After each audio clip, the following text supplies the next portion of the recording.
بسم اللہ الرحمن الرحیم۔ الحمد للہ وکفیٰ وسلام علی عبادہ الذین اصطفیٰ، اما بعد۔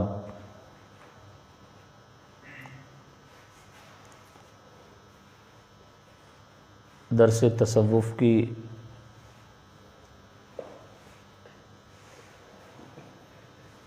یہ محفل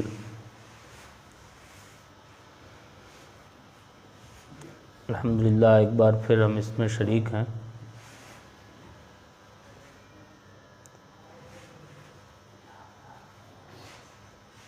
پچھلے ہفتے میں نے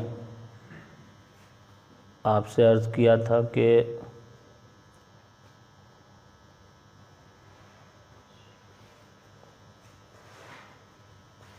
وصول الی اللہ کے طریقے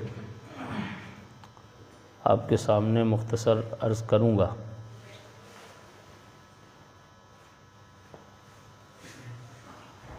آج اسی تعلق سے کچھ بات چیت ہوگی۔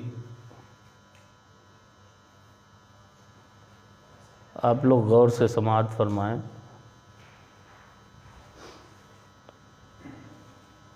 اور پچھلے دروس کی طرح اسے بھی یاد رکھنے کی کوشش کریں۔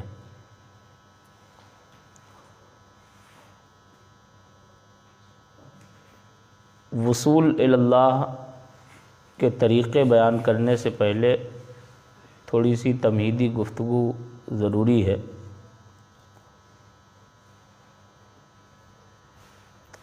تاکہ ہمیں اور آپ کو یہ معلوم ہو سکے کہ وصول الی اللہ اور قرب کسے کہتے ہیں۔ سب سے پہلی چیز تو یہ ہے کہ قرب کا معنی کیا ہے اور اس کے بعد میں پھر قرب کے حصول کا راستہ اور طریقہ جانا جائے۔ قرب اصطلاح صوفیہ میں رفع حجب کا نام ہے۔ رفع کا مطلب اٹھنا اور حجب یہ حجاب کی جمع ہے، یعنی پردوں کا اٹھنا۔ قرب الہی ہمارے اور آپ کے جسمانی قرب کی طرح نہیں ہو سکتا، کیونکہ وہ جسم و جسمانیت سے پاک ہے۔ اس لیے اس کی بارگاہ میں جسے بھی تقرب حاصل ہوگا وہ کسی اور معنی کر ہوگا۔ تو صوفیاء کرام فرماتے ہیں تقرب الی اللہ کا مطلب ہے بندے اور رب تعالیٰ کے درمیان جو پردے ہیں، جو حجابات ہیں، ان حجابات کا اٹھ جانا یا کم ہو جانا۔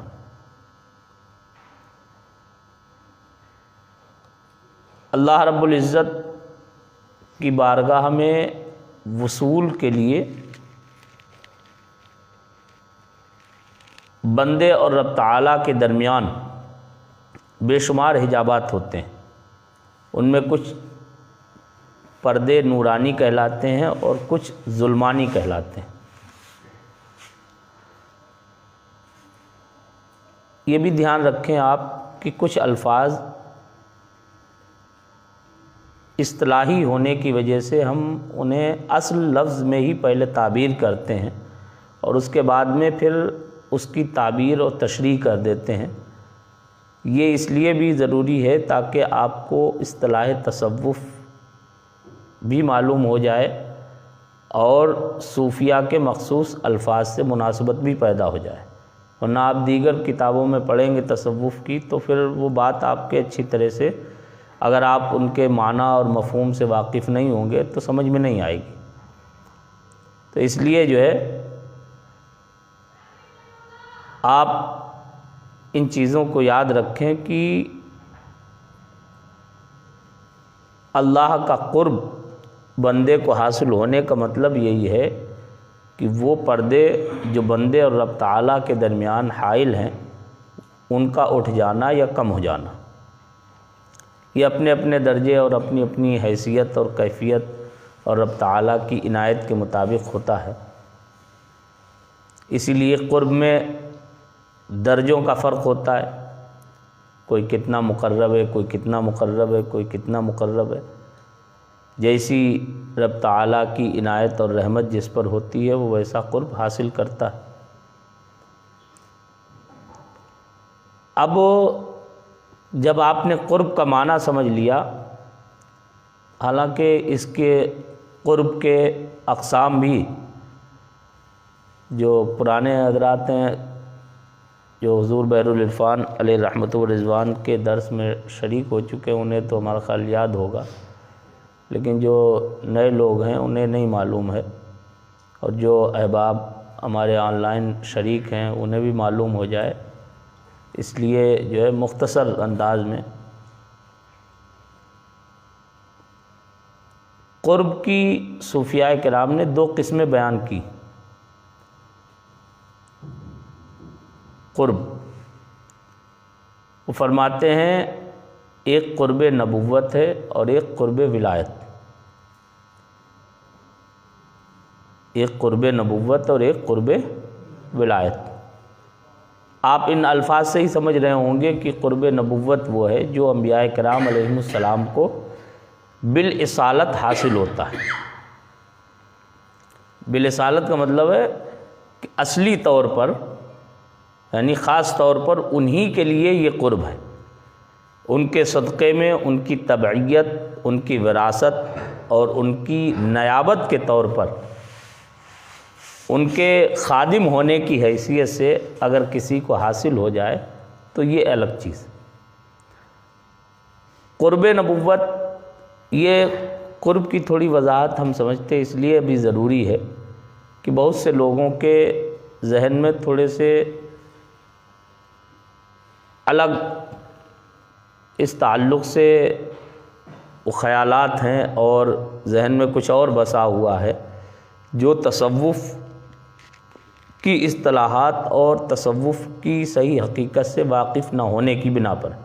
بہت سے ہمارے اہل علم بھی عموماً کہہ دیا کرتے ہیں کہ اللہ کا قرب تو محض وہبی ہے، اس میں کوئی شک نہیں، یعنی صرف اور صرف اللہ کی عطا پہ، لیکن وہ یہ سمجھتے ہیں کہ اس کا مطلب یہ ہے کہ اللہ جب جسے چاہے اور جب چاہتا ہے جسے چاہتا ہے اسے ولایت دے دیتا ہے، اس میں بندے کے اپنے عمل کو کچھ بھی دخل نہیں، جیسے نبوت میں۔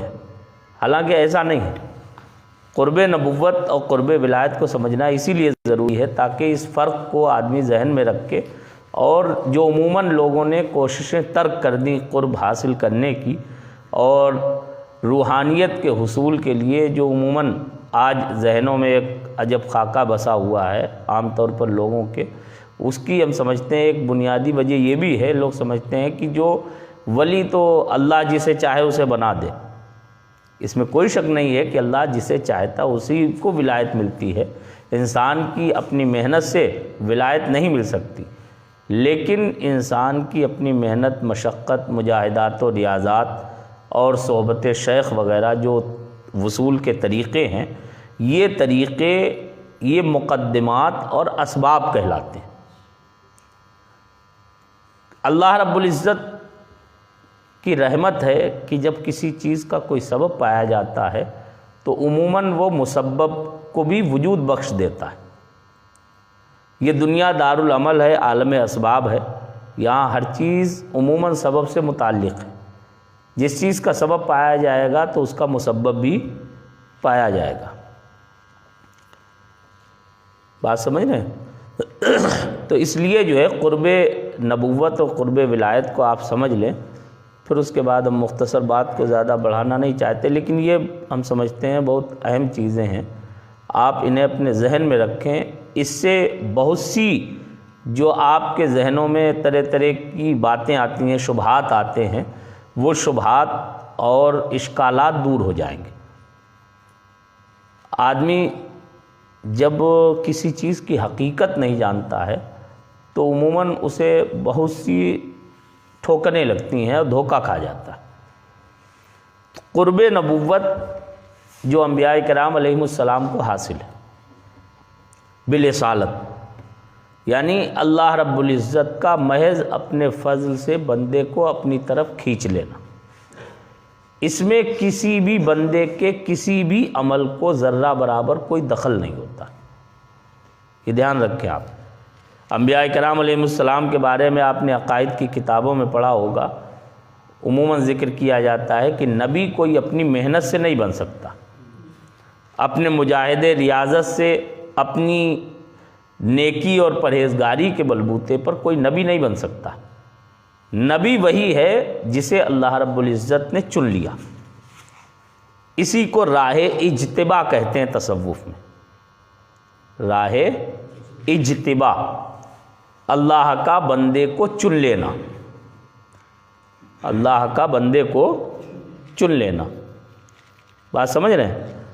یہ قرب نبوت ہے جو بالرسالت انبیاء کرام علیہم السلام کا خاصہ اور حصہ ہے، لیکن ان کے صدقے میں امتیوں کو بھی ان کی تبعیت اور وراثت کے طور پر اس قرب سے بھی نصیب اور حصہ حاصل ہو جاتا ہے۔ جیسا کہ سرکار امام ربانی مجدد الفسانی رضی اللہ تعالیٰ عنہ نے اور ان کے خلفاء مریدین اور ان کے سلسلے کے منتسبین اہل کمال نے بڑی صراحت اور وضاحت کے ساتھ اس بات کو ذکر کیا، اور ان کے یہاں مشہور ہی ہیں وہ درجات اور وہ کمالات وغیرہ، وہ انشاءاللہ پھر کبھی وہ ہم ذکر کریں گے۔ تو کمالات نبوت وغیرہ کا حصول سرکار امام ربانی کے طریق اور ان کی نسبت کے ساتھ خاص ہے، ان کے دور اور ان کے بعد کے دور کی بات ہے۔ یہ قرب نبوت ہے۔ اور دوسرا ہے قرب ولایت۔ قرب ولایت، قرب ولایت میں بھی دو شقیں ہیں۔ ایک تو راہ اجتباء سے متعلق ہے کہ جس میں اللہ رب العزت محض اپنے فضل و کرم سے کسی بندے کو اپنے قرب سے مالا مال فرما دے، غیر نبی کو۔ بات سمجھ رہے ہیں؟ اور دوسری راہ کہلاتی ہے راہ انابت۔ راہ انابت، انابت کا مطلب ہوتا ہے، عربی کا لفظ ہے رجوع کرنا، یعنی اللہ کی طرف بندے کا پلٹنا، اللہ رب العزت کی بارگاہ کی طرف متوجہ ہونا۔ راہ اجتباء سے جو بندے واصل ہوتے ہیں ان میں ان کے عمل اور کسب کو بہت کم دخل ہوتا ہے، محض جذب الہی اور فیض الہی اس میں کار فرما ہوتا ہے۔ رب تعالیٰ کی خاص مشیت اور اس کی حکمت ہوتی ہے کہ وہ کسی بندے کو اس راہ سے اپنے قرب اور اپنی بارگاہ میں وصول عطا فرماتے۔ بات سمجھ رہے ہیں؟ اور راہ انابت وہ ہے کہ بندہ اپنی کوشش اور محنت سے اسباب اختیار کرتا ہے، مقدمات جو ہم نے ذکر کیے ان مقدمات کو حاصل کرتا ہے، تو اللہ رب العزت اپنے فضل و کرم سے، چونکہ اس کا فرمان ہے ان اللہ لا یضیع اجر من احسن عملا، اللہ اچھے عمل کرنے والوں کا اجر ضائع نہیں فرماتا۔ یہ اللہ رب العزت کی خاص عنایت ہے، اس کی نوازش ہے کہ وہ بندوں کے عمل پر ان کا ضرور اجر عطا فرماتا ہے۔ تو بندے جب اسباب اختیار کرتے ہیں تو ان اسباب کے نتیجے کے طور پر اللہ رب العزت محض اپنے فضل سے انہیں اپنے قرب اور ولایت کی دولت سے مالا مال فرما دیتا۔ اس سے آپ سمجھ گئے ہوں گے کہ ولایت کو جو وہابی کہا گیا ہے عقائد کی کتابوں میں، اس کا مقصد یہی ہے کہ دیتا اللہ ہی ہے، ہم لاکھ مجاہدے ریاضتیں کر لیں، محنتیں مشقتیں کر لیں، لیکن اگر خدا نخواستہ رب کی رضا نہیں ہے، اس کی مشیت نہیں ہے تو ہم قرب حاصل نہیں کر سکتے. دے گا وہی اپنی عنایت سے، لیکن عموماً اس کے اسباب جب پائے جاتے ہیں تو اللہ رب العزت قرب کی دولت سے بھی مالا مال فرما دیتا ہے. بات سمجھ رہے ہیں؟ تو جب ہمیں معلوم ہوا کہ اس کے اسباب کو اختیار کرنا یہ ازحد ضروری ہے، تو اب ان اسباب پر ہمیں غور کرنا چاہیے اور ان اسباب کو اختیار کرنا چاہیے. اب یہیں سے وہ شق نکلتی ہے کہ اسباب قرب الہی کیا ہے اور اللہ رب العزت کے قرب سے روکنے اور منع کرنے والی کون سی چیزیں جنہیں موانع قرب الہی کہا جاتا ہے. وہ انشاءاللہ پھر اگلی نشست میں ہم جو ہے اسے بھی ذکر کریں گے. آپ لوگ اس بات کو یاد رکھنا اور ہمیں یاد دلا دینا کہ اسباب قرب الہی اور موانع قرب الہی وہ بھی تفصیلی گفتگو کا متقاضی ہے. لیکن ابھی فی الحال آپ سمجھ لیں وصول اللہ کے. اب یہیں سے ابھی حالانکہ وہ اس میں تھوڑی سی ایک بحث اور رہ گئی ہے جو بیعت کے تعلق سے. یہاں سے ایک شاخ یہ بھی پھوٹتی ہے کہ بیعت کے اقسام کیا ہیں اور شیخ کے اقسام کیا. جب ہم انہیں اچھی طرح سے جان جائیں گے تو پھر انشاءاللہ یہ تصوف کا یہ جو گوشہ ہے قرب و وصول سے متعلق یہ گوشہ پورا آپ کے ذہن میں آ جائے گا. تو ان چیزوں کو آپ یاد رکھیں. وقت آج زیادہ ہو گیا ہے، تھوڑا سا کچھ ہمیں تکلیف بھی ہے، اس لیے جو ہے بات کو ہم زیادہ نہ بڑھا کے، پچھلے ہفتے بھی چونکہ وہ بات رہ گئی تھی اس لیے جو ہے وہ مختصر انداز میں وہ وصول کے جو طریقے بزرگوں نے ذکر کیے ہیں ان طریقوں کو ہم اختصار سے بیان کر دیں. جتنی بات ہو جائے گفتگو ابھی باقی رہ جائے گی تو انشاءاللہ آئندہ ہفتے جب بھی موقع ہوگا تو ذکر ہو جائے گا اس کا. وصول اللہ کے صوفیاء کرام نے 4 طریقے ذکر کیے. کتنے؟ 4 طریقے. وہ فرماتے ہیں اللہ کی بارگاہ تک واصل ہونے کے لیے 4 طریقے. 4 طریقے انہیں آپ نمبر وار ابھی محفوظ کر لیں اور پھر تفصیل ہم ذکر کرتے ہیں. سب سے پہلی چیز ہے صحبت شیخ کامل مکمل. صحبت شیخ کامل مکمل، یا اور آسان کر لیں اضافتوں کو ختم کر دیں تو آپ کہیں کہ شیخ کامل مکمل کی صحبت. شیخ کامل مکمل، یہ دھیان رکھیے لفظ جو ہے عموماً لوگ دھوکہ کھا جاتے ہیں، اسے مکمل پڑھتے ہیں. مکمل کا الگ معنی ہے. یہ تصوف میں جو کامل کے بعد میں مکمل کا لفظ بولتے ہیں یہ مکمل میم کے زیر کے ساتھ. مکمل کا مطلب ہے جو دوسروں کو درجہ کمال تک پہنچانے والا. سمجھ رہے ہیں؟ جو خود شیخ کامل مکمل کا مطلب یہی ہے جو خود بھی کامل ہے اور یہ لیاقت اور صلاحیت رکھتا ہے کہ دوسروں کو بھی درجہ کمال تک پہنچا سکے. سمجھ رہے ہیں؟ اس کی صحبت بزرگوں نے فرمایا یہ اسباب قرب الہی میں اور وصول کے طریقوں میں سب سے اقرب، سب سے اعلیٰ اور سب سے زیادہ وصول بخشنے والا طریقہ ہے. شیخ کامل مکمل کی صحبت، یہ جو 4 طریقے ہم پہلے آپ سن لیں چاروں کو. صحبت شیخ کامل مکمل کی صحبت، دوسرا ہے ذکر، تیسرا ہے مراقبہ اور چوتھا ہے رابطہ. چوتھا رابطہ.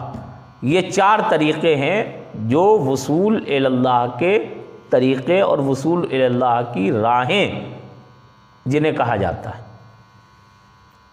سمجھ رہے ہیں آپ؟ اب آپ سمجھیں کہ چاروں طریقوں میں سب سے اعلیٰ اور افضل اور سب سے زیادہ نفع بخش طریقہ صحبت شیخ ہے. صحبت شیخ. شیخ کی صحبت مرید کو کس طرح قرب الہی کی دولت سے مالا مال کرتی ہے، یہ ہم نے اور آپ نے خود الحمدللہ جو ہے اپنی نگاہوں سے دیکھا ہے۔ حضور بحر العرفان علیہ رحمت و رضوان کی بارگاہ میں اکتساب فیض کرنے والوں کہ بہت سے لوگ جو اکتساب فیض کرتے تھے ان میں زیادہ تر تو وہ تھے کہ جنہیں کوئی نہ مجاہدہ، جن کے پاس نہ کوئی ریاضت، نہ کوئی قرب الہی کے حصول کے لیے ویسی محنت اور مشقت، لیکن اس کے باوجود جو ہے جو جس لائق تھا اسے بھرپور اتنا حصہ حاصل ہوا۔ تو یہ شیخ کامل کی صحبت کی برکت۔ شیخ کامل کی صحبت کا معاملہ ہم پیچھے پہلے بھی بتا چکے ہیں کہ ایسے ہوتا ہے کہ جیسے سورج کی دھوپ سے خربوزہ پکتا، سورج کی دھوپ سے خربوزہ پک جاتا ہے دھیرے دھیرے، خربوزے کے کسی عمل کو، کسی کوشش کو اس میں کوئی دخل نہیں ہوتا، نہ اس کی کوئی محنت ہوتی اپنی، صرف اور صرف یہ سورج کی شعاؤں اور کرنوں کا کمال ہوتا ہے کہ وہ رفتہ رفتہ اسے بالکل پکا کے اور درجہ کمال تک پہنچا دیتا ہے۔ یہی شیخ کامل مکمل کی صحبت کا اثر ہوتا ہے۔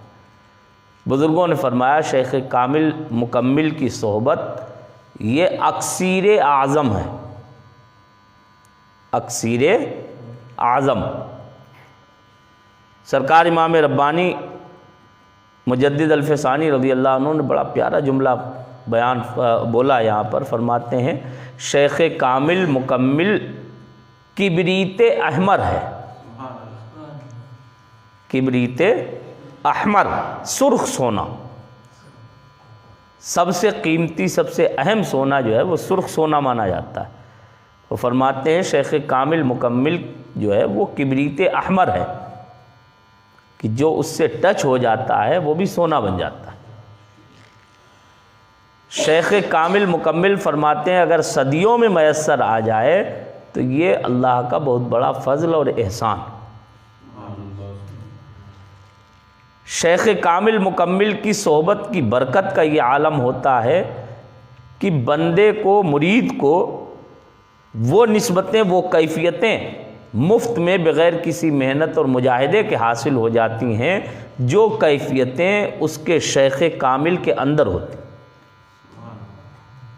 چونکہ یہ نسبت ہم نے پہلے بھی ذکر کیا تھا، انعکاسی اور انسباغی، تمام مشائخ سلسلہ کے اقوال ہیں کہ یہ نسبت جو ہے انعکاسی اور انسباغی، انعکاس کا مطلب بھی بتا چکے ہم انسباغ کا پچھلی نشست میں، ایک بار پھر اگر نہ سمجھ میں آیا، دھیان نہ رہا ہو تو ایک بار اور سن لیں۔ انعکاس کا مطلب ہوتا ہے پرتو ڈالنا، کسی چیز کا عکس پڑنا، جیسے سورج کی کرن پڑتی، سمجھے؟ اور انسباغ کا مطلب ہوتا ہے رنگنا، کسی چیز سے رنگین ہونا، کسی کے رنگ میں رنگ جانا، سمجھے؟ تو فرماتے ہیں کہ ہمارے یہاں شیخ کامل اپنی توجہات سے مرید کے باطن پر پرتو ڈالتا رہتا ہے اور اسے اپنے رنگ میں رنگتا رہتا ہے یہاں تک کہ مکمل مرید اپنے شیخ کے رنگ میں رنگین ہو جاتا ہے۔ اور فرماتے ہیں یہاں تک بعض بزرگوں نے فرمایا ہے کہ مرید جب صادق ہوتا ہے، سچا ہوتا ہے اور صحبت کے آداب کا لحاظ رکھتا ہے، یہ جملہ یاد رکھیں آپ، یہ بہت اہم ہے کہ مرید سچا ہو اور آداب صحبت کا لحاظ رکھے۔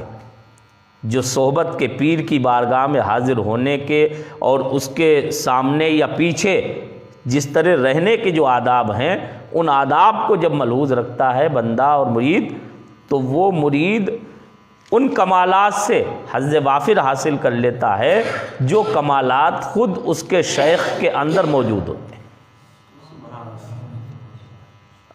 اتنی بڑی چیز ہے یہ کہ آپ اس کی اہمیت کا اندازہ نہیں کر سکتے۔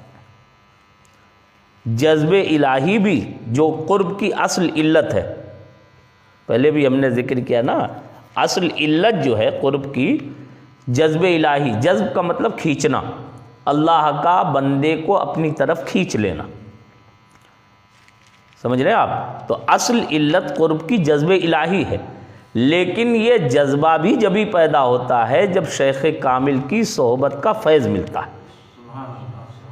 یہ جذبہ عموماً ایسے نہیں پیدا ہوتا ہے، جذبہ شیخ کی توجہات سے پیدا ہوتا ہے، اور مشائخ نقشبندیہ نے اپنے طریق کو جو اسہل سب سے پہلی شرط یہ ہے صحبت شیخ کے لیے کہ مرید کو چاہیے کہ اپنے شیخ کی طرف پورے طور پر اور کی طرف اس کی توجہ نہ ہو کہ صاحب یہاں سے بھی مل جائے گا، وہاں سے بھی مل جائے گا، تھوڑا یہاں سے لے لیں، تھوڑا وہاں سے لے لیں، تھوڑا اس سے لے لیں۔ وہ فرماتے ہیں اگر یہ ذہن میں ہے تو مرید کی توجہ اور اس کا اقبال، متوجہ ہونا شیخ کی طرف، یہ کامل نہیں، اور جب تک اقبال اور توجہ کامل نہیں ہوگی تو مرید کو شیخ کی صحیح نسبت حاصل نہیں ہو سکتی۔ بات سمجھ رہے ہیں؟ اسی شرط کی دوسری شق یہ ہے کہ شیخ کی بارگاہ میں کامل اعتقاد کے ساتھ حاضر ہو، کامل اعتقاد یعنی پورا عقیدہ ہو، یقین ہو کہ ہم اس بارگاہ سے ضرور فیضیاب ہوں گے، ہم اس بارگاہ سے ضرور فیضیاب ہوں گے۔ اگر اس نیت کے ساتھ میں حاضر ہوگا تو وہ ضرور فیضیاب ہوگا۔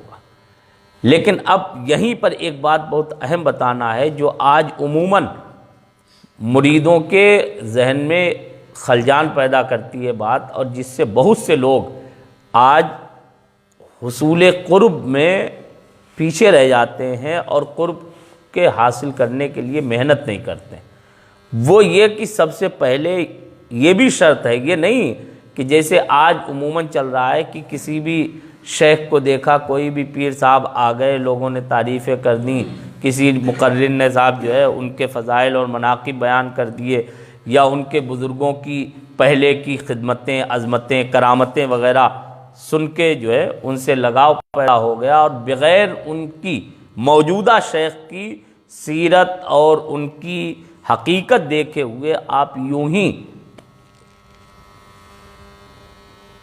صورت کے ساتھ روا روی میں ان سے مرید ہو گئے، تو اس شیخ کا یہ حکم نہیں ہے، یہ دھیان رکھیے گا۔ بات چل رہی ہے یہاں شیخ کامل کی،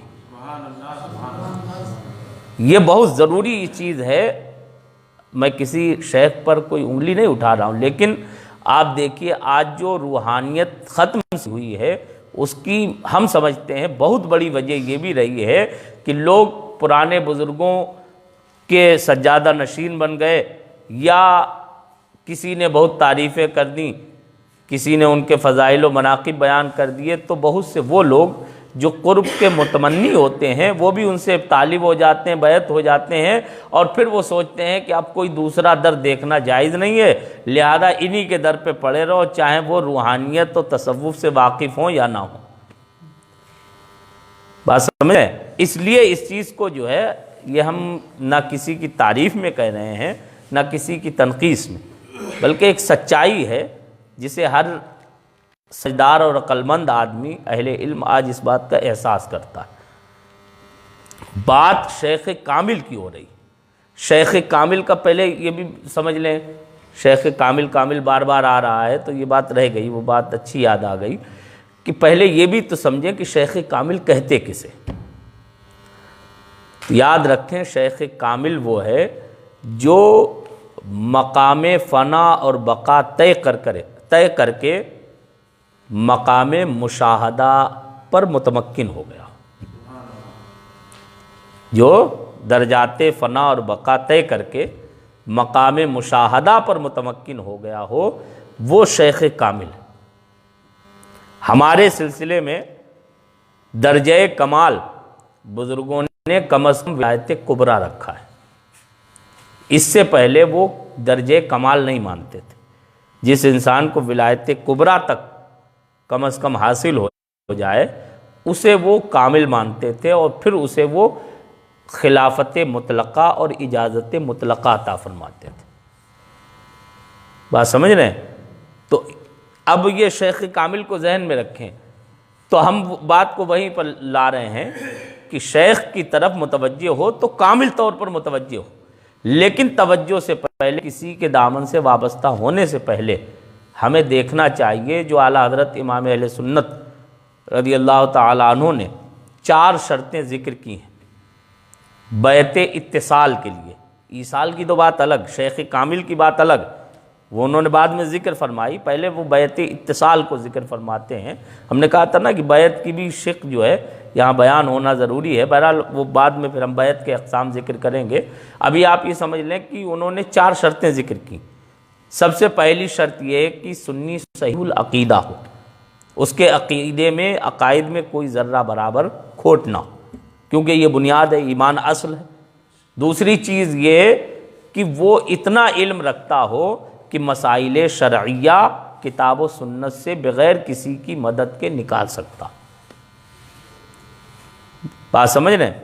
باضابطہ سند یافتہ عالم ہونا، انہوں نے بھی فرمایا کہ سند یافتہ عالم ہونا ضروری نہیں، لیکن اتنا شریعت کا علم ہونا چاہیے کہ جن مسائل کی، جن احکام کی ضرورت ہوتی ہے عام طور پر لوگوں کو، ان احکام کو آپ آسان لفظوں میں کہہ لیں کہ اچھی طرح سے وہ جانتا ہو۔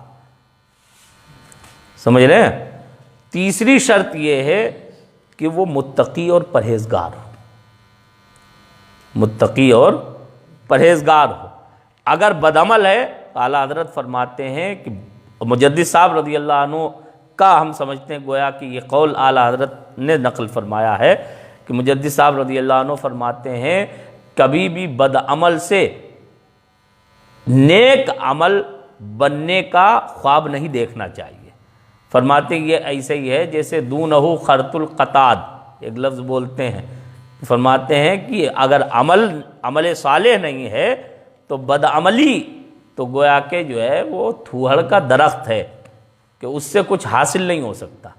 فرماتے ہیں کبھی بھی فاسق سے تقوی کی دولت نہیں حاصل ہو سکتی، کبھی بدعمل سے نیک عمل اور حسن عمل کی دولت حاصل نہیں ہو سکتی۔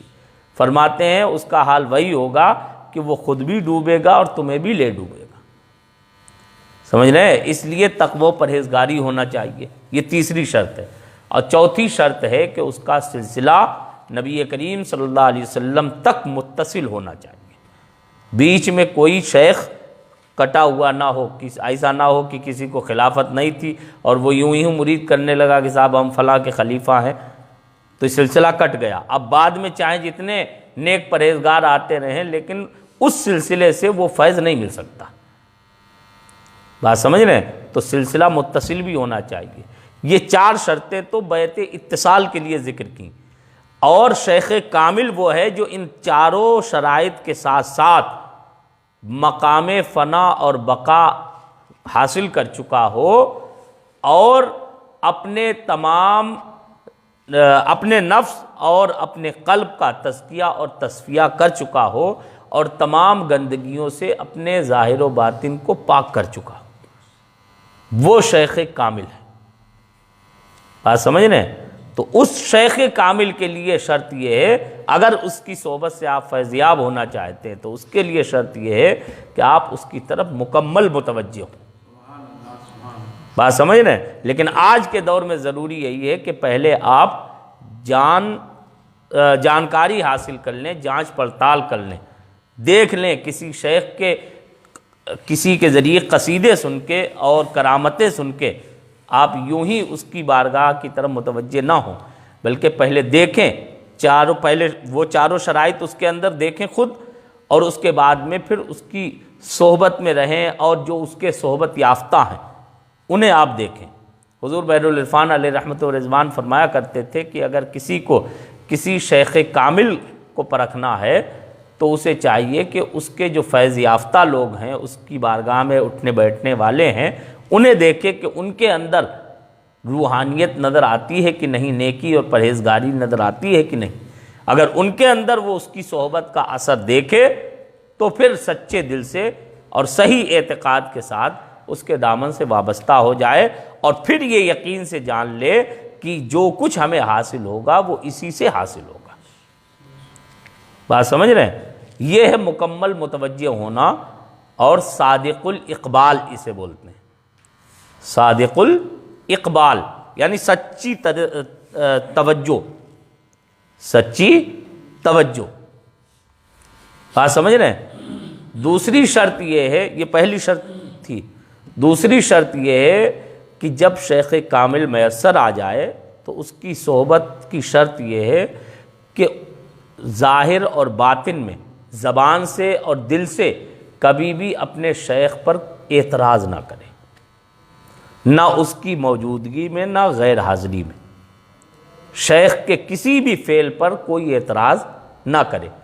لیکن اس کو آپ بار بار ہم اس لیے ٹوک رہے ہیں، لوگ آج بہت دھوکہ کھاتے ہیں، اس لیے آپ دھیان رکھیں کہ پہلے شیخ کے کمال کو پرکھ لیا جائے، اس کے بعد میں یہ شرط ہے کہ اس کے کسی فعل پر اعتراض نہ کرے، ورنہ پتہ لگا کہ 6 10 انگوٹھیاں پہننے والے اور نمازیں چھوڑنے والوں کے ہاتھ پر مرید ہو گئے، اب کہہ رہے صاحب ہم اعتراض نہیں کر سکتے ہیں، وہ شیخ ہیں، ہمارے پیر ہیں، اور صاحب جو ہے وہ جو کچھ کر رہے وہ اللہ جانتا ہے۔ یہ نہیں ہے، پہلے آپ ظاہر کو دیکھیں، اور تمام اولیاء کرام علیہم الرضوان کی آپ حیات طیبہ دیکھ لیں، جو محققین اولیاء کہلاتے، صوفیہ کہلاتے ہیں، ان کے یہاں آپ کو کبھی بھی ظاہر شریعت سے کبھی کوئی ٹکراؤ نہیں نظر آئے گا۔ بات سمجھ رہے ہیں؟ تو شیخ کامل کی صحبت کا دوسرا ادب یہ ہے کہ اس کے طرف سے دل میں کبھی بھی کوئی اعتراض نہ دل میں آئے، نہ زبان پر آئے، نہ اس کی صحبت میں اور نہ غیر حاضری میں۔ ہر حال میں اگر کوئی وسوسہ بھی آئے تو اس وسوسے کو فوراً دور کرنے کی کوشش کریں، بلکہ بزرگوں نے فرمایا اس وسوسے کی وجہ سے استغفار کریں۔ شیطان ہے وسوسے پیدا کر دیتا ہے کہ ارے انہوں نے یہ سنت چھوڑ دی، انہوں نے یہ عمل نہیں کیا، انہوں نے یہ نہیں کیا، طرح طرح کے وسوسے پیدا کرتا ہے۔ تو ایسے اگر خلاف اولا کبھی جو ہے وہ شیخ سے سرزد ہو جائے، یا کبھی جو ہے وہ بظاہر مستحب کے خلاف کر دے، تو اس پر اعتراض یا وسوسہ دل میں پیدا ہونے نہ دے، اور اگر وسوسہ پیدا بھی ہو جائے تو فوراً استغفار کرے، استغفر اللہ ربی من کل ذنب واتوب الیہ پڑھے، اور نہ صرف زبان سے بلکہ دل سے اس معنی کا استحضار کر کے پڑھے۔ وہ فرماتے ہیں یہ اس لیے ہے کہ شیخ کامل جو ہے وہ اللہ رب العزت کا اور اس کے نبی صلی اللہ علیہ وسلم کا نائب ہے۔ وہ کچھ افعال ایسے کرتا ہے جن افعال میں مرید کی کبھی آزمائش ہوتی ہے، وہ دیکھنا چاہتا ہے کہ مرید کتنا صادق ہے، کتنا پختہ ہے، اور اس کے اندر عقیدت کتنی گھر کر چکی ہے۔ کبھی آزمانے کے لیے وہ ایسے، جیسے بہت سے صوفیہ کے آپ تصوف کی کتابوں میں بہت سی ایسی باتیں، واقعات پڑھیں گے کہ جہاں پر یہی معاملہ ہوا۔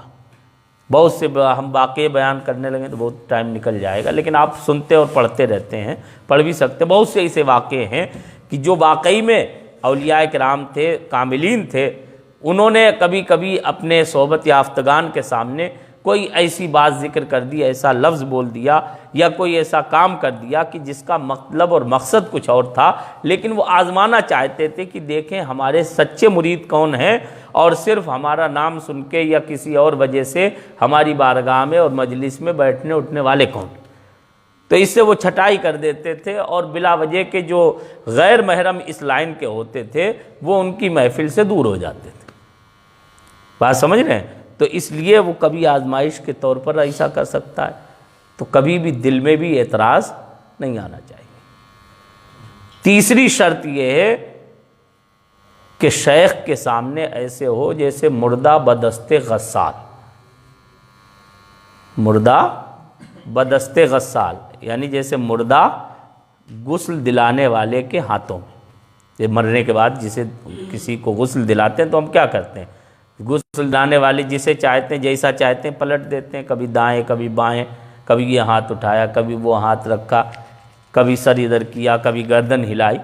تو مردے کو جیسے چاہتے ہیں غسل دلانے والے ویسے اسے الٹتے پلٹتے رہتے ہیں۔ مردہ اپنی طرف سے کوئی حرکت نہیں کرتا، نہ کر سکتا ہے وہ، تو ایسے ہی مرید کو ہونا چاہیے کہ پیر ہمیں جیسے چاہے ویسے چلائے، جیسے چاہے جس چیز کا چاہے وہ حکم دے، اور جو چاہے ہم سے کام طلب کرے۔ اگر وہ جھاڑو لگانے کے لیے کہہ رہا ہے خانقاہ میں، تو آپ اسے بھی اپنی سعادت تصور کریں اور جھاڑو لگانے میں ہی اپنی کامیابی کو مضمر سمجھیں۔ بات سمجھ رہے ہیں؟ بزرگوں نے یہ بھی نفس کشی کے طرح طرح سے طریقے نکالے کہ انہوں نے ایسے ایسے لوگوں سے، بڑے بڑے لوگوں سے کام کروائے کہ جو عام طور پر جو ہے وہ متوسط درجے کے لوگ بھی کرنے کو تیار نہ ہوتے، لیکن انہوں نے بڑے بڑے علماء سے اور بڑے بڑے اپنے زمانے کے محققین سے وہ کام کروائے۔ یہ صرف ان کی نفس کشی تھی، اور جو رذائل نفس میں سے تکبر اور انانیت کا شوشہ باقی رہ جاتا ہے اسے ختم کرنے کے لیے کیا۔ سرکار شیخ المشائخ ابدال زمانہ حضور مولانا شاہ غلام محمد خان صاحب نقشبندی کمال پوری علیہ رحمت و رضوان، جو ہمارے اور آپ کے دادا پیر حضرت شیخ العالم مولانا شاہ احمد رضا خان صاحب دامہ ظلہ العالی کے والد بزرگوار ہیں، اور جن کا بھی عرس 8-9 تاریخ کو ہے۔ کمال پور شریف آپ جانتے ہیں جو ہے، ان کا واقعہ ہے کہ ان کے پیر و مرشد قطب الاقطاب حضرت مولانا سید ابوالخیرات صاحب سیوانی رضی اللہ عنہ کمال پور شریف تشریف لائے ان کے گاؤں میں، اور جب واپسی کا وقت ہوا تو انہوں نے فرمایا غلام محمد سامان سر پہ رکھ لو ہمارا اور چلو۔ تو اب یہ بڑے زمیندار خاندان کے تھے اور بڑے کر و فر والے آدمی تھے، اپنے والد کی غالباً اکلوتی اولاد تھے، تو بڑی شان تھی جو ہے، ہزاروں بیگھہ زمین جن کی رہی ہو، جن کے گھر میں کئی کئی نوکر کام کرتے ہوں، تو بڑی عزت تھی، اور پھر ہر طرح سے اللہ نے نوازا تھا۔ اب ان کے ذہن میں یہ آیا کہ یار گاؤں میں اس طرح سر پہ بوریا بسترا رکھ کے نکلیں گے تو لوگ دیکھیں گے تو کیا کہیں گے، تو سوچا کہ ایسے راستے سے چلیں جس راستے پر زیادہ لوگ دیکھیں نہ۔ پیر و مرشد کا حکم تھا تو منع تو نہیں کر سکتے تھے، نہ کوئی وہ کر سکتے تھے، لیکن سوچا ایسے راستے سے چلیں جس سے زیادہ لوگ نہ دیکھ پائیں۔ لیکن اللہ والے تو بڑی نگاہیں رکھتے ہیں، وہ جان رہے تھے کہ ابھی کہیں نہ کہیں کچھ تھوڑا بہت باقی ہے، تو فرمایا کہ جو ہے کہ نہیں، اس راستے سے نہیں بلکہ اس والے راستے سے چلو، اور بازار والے راستے سے گھما کے لے گئے تاکہ سب دیکھیں۔ یہ بزرگوں کی تربیت کا انداز ہوتا ہے، وہ جانتے ہیں کہ کیسے تربیت کرنا ہے۔ آپ کیا کیا اللہ والوں کی دیکھیے جو ہے، آخری بات ہم بیان کر دیں جو ہے، مرتبے ایسے ہی ملتے ہیں جب انسان اپنے آپ کو فنا کر دیتا ہے شیخ کے آگے، اپنی خواہش کو خواہش نہیں، اپنی چاہت کو چاہت نہیں سمجھتا ہے، تب پھر اسے وہ مل جاتا ہے جو ہزاروں سال کے مجاہدے اور ریاضت میں نہیں ملتا۔ ہمارے اور آپ کے مجاہدے تو کوئی مجاہدہ کہا ہی نہیں جا سکتا، ہم مجاہدے کے تو قریب بھی نہیں ہیں خیر، لیکن جو آج کل کے لوگ مجاہدہ بھی کریں ان کے کیا مجاہدے تو پہلے کے لوگوں کے تھے، لیکن ان کا بھی حال یہی تھا کہ وہ اپنے مجاہدوں پر کبھی جو ہے وہ اتراتے نہیں تھے، کبھی بھروسہ نہیں کرتے تھے، بلکہ وہ یہی کہتے تھے کہ ہمیں جو کچھ ملے گا ہماری شیخ کی توجہ سے ملے گا۔ آپ دیکھیں اللہ والوں کہاں تک جو ہے، حضور بحر العرفان علیہ رحمت و رضوان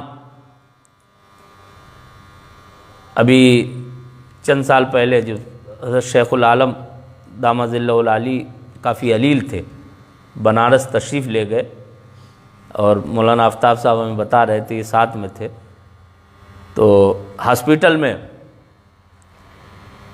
دادا حضور دامہ ظلہ العالی جو ہے وہ لیٹے ہوئے تھے، تو حضور بحر العرفان کے جبکہ بہت سے مرید بنارس میں جو ہے ویسے بھی جو ہے بہت مرید تھے الحمدللہ، اور بہت سے مرید ساتھ میں گئے، لیکن ایسے وقت میں حضور بحر العرفان علیہ رحمت و رضوان زبردستی اپنے پیر و مرشد کے پیر دابنے لگے۔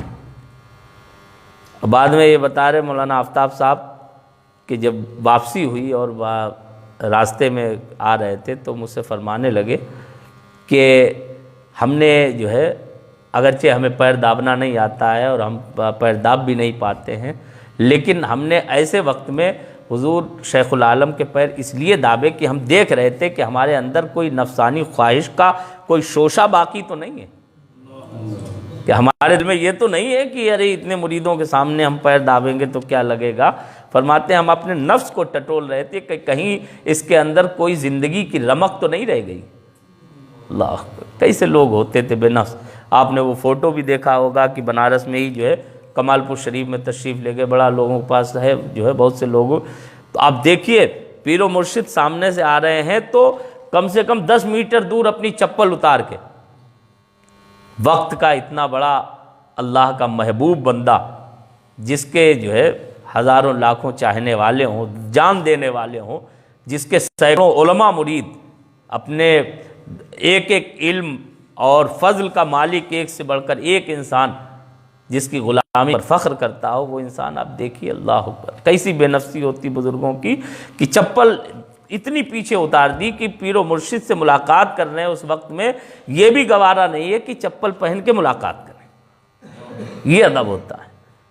اور پھر کس طرح انکساری کے ساتھ میں جو ہے دستبوسی کر رہے ہیں، سر پہ اپنا ہاتھ رکھ، ان کا ہاتھ رکھوائے ہوئے ہیں اپنے سر پہ جو ہے.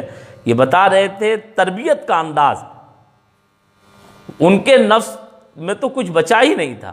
وہ تو ہزاروں کا تزکیہ نفس کرنے کی صلاحیت اور لیاقت رکھتے تھے الحمدللہ، اور نہ جانے کتنوں کا تزکیہ نفس کر کے چلے گئے. لیکن وہ دوسروں کو دکھاتے تھے کہ تمہیں ایسا بننا پڑے گا تب جا کے تمہیں کچھ کمال حاصل ہو سکتا. بات سمجھ رہے ہیں؟ بات بہت لمبی ہو گئی، لیکن ان باتوں کو یاد رکھیں آپ تو انشاءاللہ اس راہ میں بہت کام آئے گی. تو یہ وصول کا پہلے ہی طریقہ آج ذکر ہوا، لیکن اس کے 3 شرائط جو ہم نے ذکر کیے، ان شرائط کو آپ یاد رکھیں. اور ایک آخری بات اور یاد رکھیں، وہ یہ کہ ہمارے سلسلے کے بزرگوں نے باقاعدہ طور پر صراحت فرمائی ہے کہ ہمارے ہاں شیخ کا سامنے موجود ہونا نہ ہونا یہ سب برابر. شیخ چاہیں ظاہری طور پر باحیات ہوں یا وصال فرما چکے ہوں، ان کی بارگاہ کا ادب و احترام ہر حال میں ویسا ہی کرنا چاہیے جیسا ان کی موجودگی میں کرتا ہے، اور فیضیاب بھی انشاءاللہ ویسا ہی ہوگا.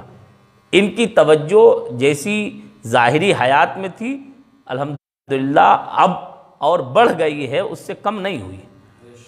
آپ اور زیادہ فیضیاب ہو سکتے ہیں، لیکن بس شرط یہی ہے جو علامہ اقبال نے کہا ہے، مٹا دے اپنی ہستی کو اگر کچھ مرتبہ چاہے، کہ دانہ خاک میں مل کر گلے گلزار ہوتا ہے.